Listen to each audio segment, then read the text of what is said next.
Kagustuhan po ng Diyos na tayo ay makapagpahinga. But the question is, why are we so tired? Why are we exhausted? Ano ang dahilan ng ating kapaguran? Bakit ka napapagod? I think there are two reasons why we are tired and exhausted. Meron lang dalawang dahilan bakit tayo ay napapagod sa buhay.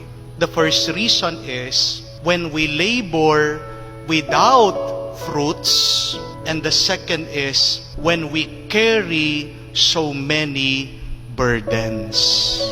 Bakit ka pagod sa iyong buhay? Una, pagod tayo hindi dahil nagtatrabaho tayo. Pagod tayo dahil trabaho ka ng trabaho, walang bunga yung kapaguran mo.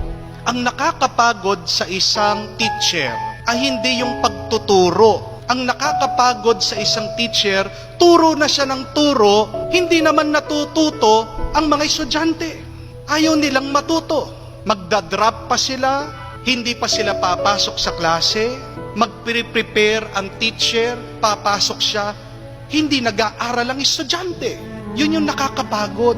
Ang nakakapagod para sa isang OFW ay yung malayo na nga siya sa kanyang pamilya, nagsasakripisyo siya, nagtitiis na hindi kumain, nagtitipid habang nasa ibang bansa, ay yung mga pinapadala pala niyang pera dito, winawaldas, sinasayang, wala palang nag-iipon, nag-invest nga, niloko pa.